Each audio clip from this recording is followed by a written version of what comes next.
People send me these articles about George Martin because they know I love the Song of Ice and Fire. And it's usually like, oh, George Martin's, theater is going to watch Clowns from Outer Space, or he opened up a bookstore. So let's see what this one is. So this is winteriscoming.net. Great site. Great picture of George. Let's see what they're saying. Game of Thrones creator. People know an ending, but not the ending. People know an ending, but not the ending. I gotta go clean myself up. I'll be right back.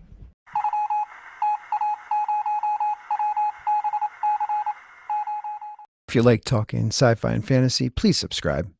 Don't make me beg. And welcome to Sporking News Podcast. My name is Scott. If you like this stuff, or if you don't, whatever, subscribe, don't subscribe. I mean, all you'll be doing is helping out my channel if you do. Whatever. Choose what you want to do.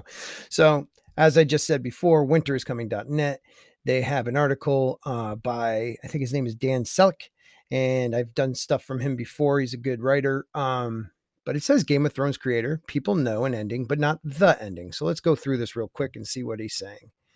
And excuse my computer for being slow. A Song of Ice and Fire author George R.R. Martin recently gave an interview to German language outlet, W's or V's, Welt, which was helpfully translated by Reddit's own u/Mellycalf. There's some interesting stuff in there, including Martin pontificating on how the books may end differently than HBO's Game of Thrones. I really need new glasses, people. So let's see. This is a quote. People know an ending, but not the ending, Martin said, making book readers everywhere stand to attention. Game of Thrones showrunner Dan Benioff and Dan Weiss, David Benioff, whatever, I can't stand those guys anyways, passed me, which I hadn't expected. Nevertheless, I will continue to do what I have been doing for the past years. I still try to finish the next book, The Winds of Winter, and then the following novel, A Dream of Spring. Well, okay. These are the things I am concentrating on. After that, we will see. Now, I've seen in other articles where George, or even interviews where George is like, well, I want to finish Winds of Winter and then do a Dunk and Egg and then do, Fire and Blood Volume 2. So I'm hoping that, sounds bad, but the pressure of finishing this has gotten to him and he realizes he needs to finish these two novels so that we can support anything else he does. Because if I do not get an ending to this, A Song of Ice and Fire by him, a la Jordan in the Wheel of Time, I will be really, really devastated. These books changed my life. I became engrossed in them. And I think George doesn't realize that some of us, this series got us into reading. I never really liked reading. I read, don't get me wrong, but it was mostly like newspapers and sports articles. So, and comic books. So I'm guessing, he may not realize that because he gets so much hate from people. And this is not a hate. Yes, I'm frustrated with George Martin, but this is not hate. This is just somebody who really wants to see the ending of what he decided, what he wrote, because he writes like no other. I don't want some, second-rate guy coming in to finish this off. And even if he hand chooses them after, if he, kicks the bucket. All right, let's read on. The HBO show, as I am sure you remember, ended with Daenerys Targaryen burning down half of King's Landing, Jon Snow killing her, and Bran Stark becoming the new king of the let's see what they did there. 6 kingdoms. Is Martin suggesting that things could go different ways in the book? I would hope so, wouldn't you? We can't know for sure, but I'm betting that A Song of Ice and Fire will end basically the same as Game of Thrones. It's well known that Martin told Benioff and Weiss the ending he had planned years ago. The showrunners have more or less confirmed that he told them about what happened to Bran, for instance. But that doesn't mean the journey to get to the end won't be very different. When talking about this, Martin is fond of trotting out the example of Gone with the Wind. In the books, Scarlett O'Hara had 3 children. In the movies, she had 1. Which is the real version? Question mark. Neither, because Scarlett O'Hara isn't real. Her children aren't real, and you can choose whatever version suits you. He talked about that again here, but also added some new references. That to me is BS, and that's a cop out. The real version is the version written by the author, not what the two hacks D&D thought the ending should be. Okay? They rushed their show, they wanted to move on to greener pastures, they got bored of Game of Thrones, and they decided instead of giving the fans who created these guys, who gave these guys the opportunity to shine, the ending we deserved. I mean, that last season, they didn't even care if the landscape looked anything the same as years before. They didn't care about anything, you know. And it's sad. It's sad, and the product took a massive hit because of that. And what once was the greatest show in the history of TV is now the show that the greatest show in the history of TV that ended horribly. Just jumped the shark in season, I say 6. No, actually, excuse me, 5. 6 was all right. Or take The Little Mermaid. We know her from the fairy tales of the same name by Hans Christian Andersen and from the Disney movie. Which one is the true mermaid? Well, mermaids do not exist, so you can choose the version that you personally like the best. Change are inevitable in this process, even if the adoption is faithful to the literary source material, as it was the case with Game of Thrones. Yeah, because those guys couldn't write for crap. So what they did was the first, you know, 4 seasons, they stuck pretty close. There were some changes that I didn't agree with, but I understood why.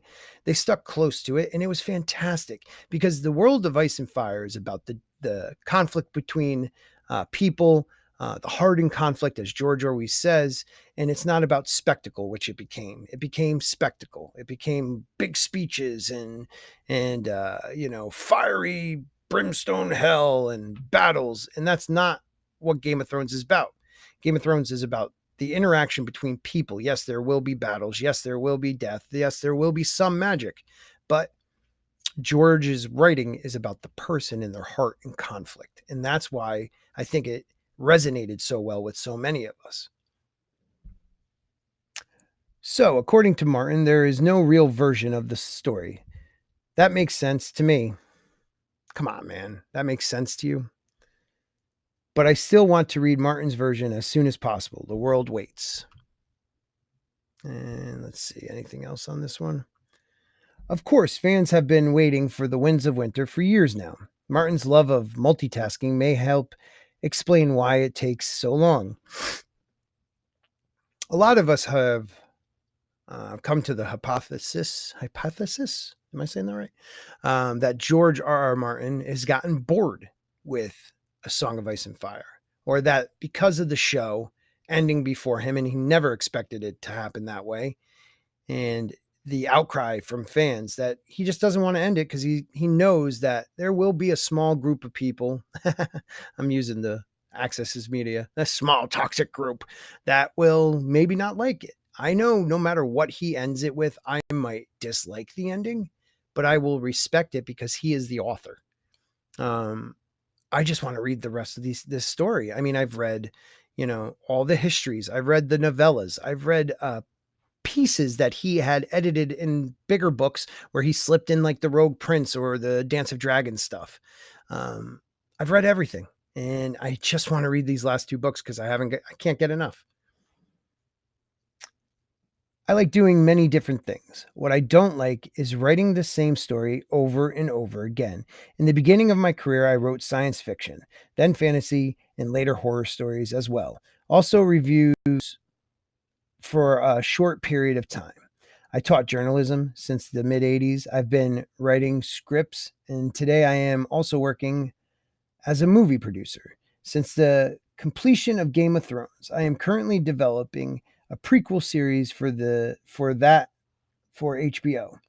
Furthermore, I have another deal with the network. I am supposed to produce more shows for them which do not originate from the universe of my stories.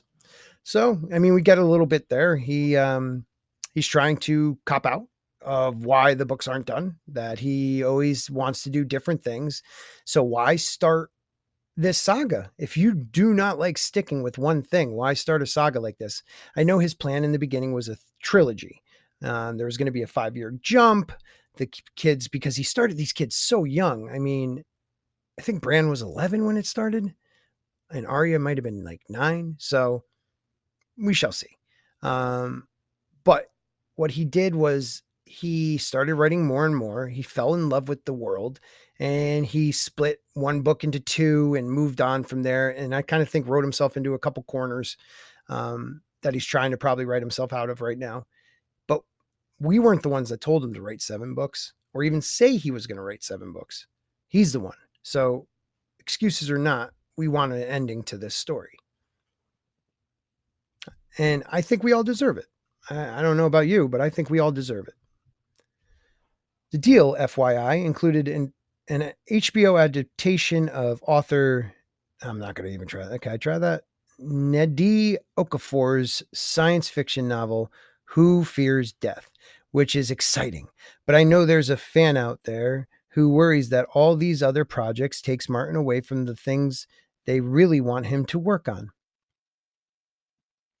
A Song of Ice and Fire, and as Martin has admitted before, I'm sorry, I can't read with my glasses. Admitted before, he's the kind of writer who needs to be in the right headspace to work. I have writing friends who can work on 3 or 4 different projects at once, he said. They start with a novel in the morning, continue with a short story in the afternoon, and write a script at night. I am not able to do that. When I am writing novels, I dive deeply into the fictional world. This demands my full imagination. I have to live through it, so to say. It is easier to edit a draft, to work as a producer for a movie, or simply be a cinema owner compared to writing a novel. I can't agree more. It's probably 10 times easier. But why do all those things when you know there's novels people depend on? We created you, George. I mean, you created a world we love. We supported that world. We've given you the life that you deserve. I mean, you deserve it. You wrote it. But don't forget about the people who bought all these books, who watched Game of Thrones, who bought all the anthologies, and read through books that I only read one chapter because you wrote in it. I think it's unfair to keep making these excuses. Again, I might sound like I'm coming off harsh on George. I love George Martin. I think he's a funny troll, and I don't mean looking. He trolls people. He's a sports fan. He loves his town, which I think is awesome. He seems like a down to earth nerd. But you started what I believe is a contract between a writer and their audience. You started a series of books. You gave us the majority of these books. And because we went through this journey with you, you should be finishing the books. And I just would hope you understand that it's not, a lot of us aren't coming from a place of anger. It's just a place of disappointment at the moment. All right, let's move on. Martin does own a cinema, by the way, the Zhang whatever cinema in Santa Fe, and speaks of movies. Did you know that Benioff and Weiss originally pitched the final season of Game of Thrones as a series of movies? This way, years ago, back when they didn't think TV could give them the resources they needed to do what they wanted. But as Martin notes, the dividing line between TV and movies is pretty thin now, no ways. Everything is changing at the moment. Of course it is. He said, what is being shown as the cinema right now, everything is mixed up. Nowadays, we don't know where the lines between cinema, streaming service, and television are. Yep, that's true. All right, let's just jump through this and see if there's anything else about what we want to hear. Yeah, I think that's it. So, so in my sci-fi and fantasy, in television, books, movies, there's nothing I want more than George R. R. Martin to finish these books. Um, Again, like I said before, they changed my life. They allowed me to go to a world that was violent and beautiful and sexual and wrong, and just a place that when you read that, you saw a movie in your mind better than any other writer I've ever seen. And I want George, if he ever watched this, which he wouldn't, or people that know him, to know this wasn't a beat down of George. I love George, but George needs to remember that we, the fans, love him and that we need the endings of these books. And I really feel like Game of Thrones, the show, screwed up George more than anything else. He saw the backlash. He saw how they finished it. They saw how sloppy it got, probably. He stepped away from it and wouldn't write any of the, usually he wrote one episode each season. He stopped doing that for a while. He was talking about other shows at the season's end of the finale. So it's his time now. Give us the story you always wanted. And if you have to change it a bit, I know you could find something amazing.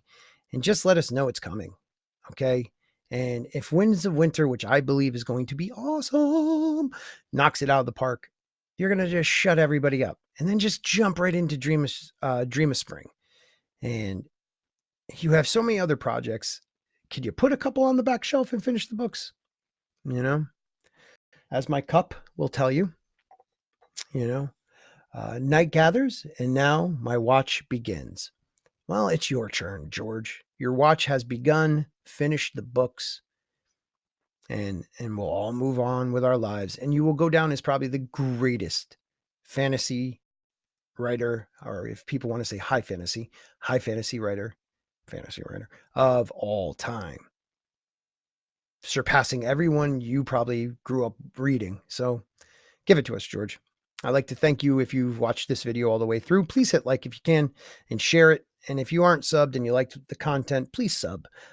Wednesdays and Saturday nights, you can catch me on either my channel or one of the other guys from the Fourth Waves channel. Saturdays usually Stephen Walton's, and we are the Fourth Wave. There's 5 of us.